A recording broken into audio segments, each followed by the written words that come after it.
It's weekly wrap up. So it's a new week. We just got a patch. The patch is actually a lot more than I thought they were gonna put in there. It's not at all. I thought a lot of these changes were gonna come for chapter 2, but a lot of them are now. So we're gonna talk about a few of them as we go. But for the other ones, you can find the link to another video that I did talking about the patch notes down in the description below. So here we go.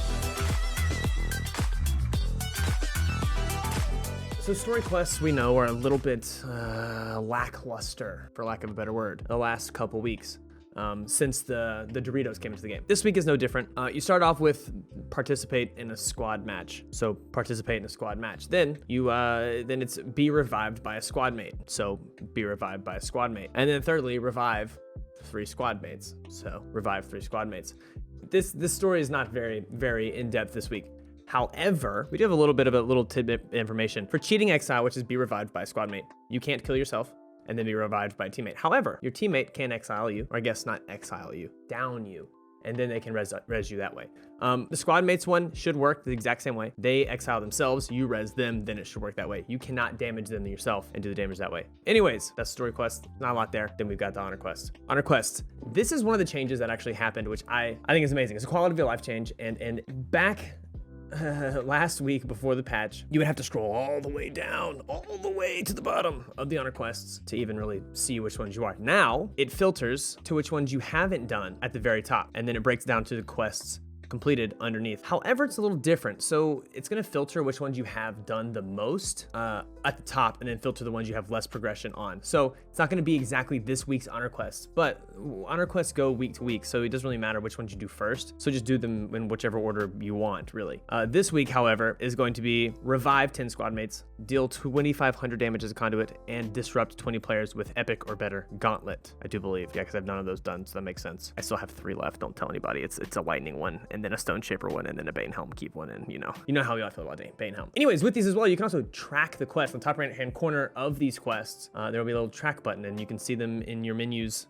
in game, which is cool. Also, with these quests, there's a little notification when you complete them in game that pops up on the right side of your screen and shows you how it goes. So, I mean, we're getting these little tiny tweaks over and over, and it's pretty great. Another really cool one, we're moving into the news section a little bit more now. We got a little bit of an update about skins in Flossie's stream today. I do believe that, or Flossie, which is Proletariat Andrew, if you don't know, not Andy, it's Andrew. There are 2 completely different people. He streamed this morning on the Proletariat account and showed off the skins for this week's holidays, and they're pretty great. They're pretty great. I mean, there's nothing we expect from the art team anymore because they're just so freaking amazing. Like everything that they just release is just so good that like you just know they're gonna be good.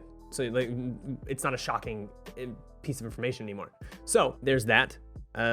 We also, if you want to go, and with this update, there's new files that were leaked, found out about, and you can find them.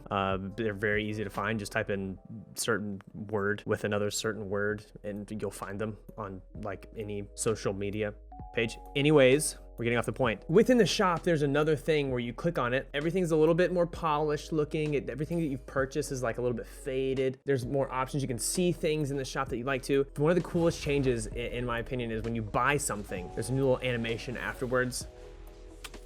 It's brilliant. I love it. But yeah, so those are my favorite little knickknacks on what I've seen tonight while playing, while doing these quests. You can also do emotes in the lobby. Cool. It's a cool little change, right? Also, Jesse tweeted. Jesse, for those of you who don't know, works at Proletariat.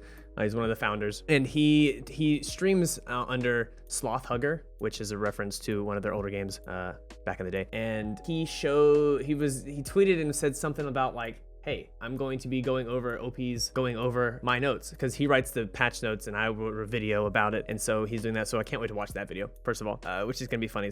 But he's actually streaming on Twitch, so it'll be funny to watch him do that. So shout out to Jesse, first of all, for fantastic, easy to read notes. Somebody who has struggled speaking, I mean, I'm doing it right now, has a hard time speaking and a hard time reading because, smooth brain. Thank you for doing that. So it's really cool. And he also wears a bandana usually, or not a bandana, like a headband when he streams. So I hope he does it again tonight. So I'm sure he will. And whenever I'm sure he will. And I'm excited to watch it. So anyways, guys, I don't believe we have any other weekly announcements. So weekly wrap up.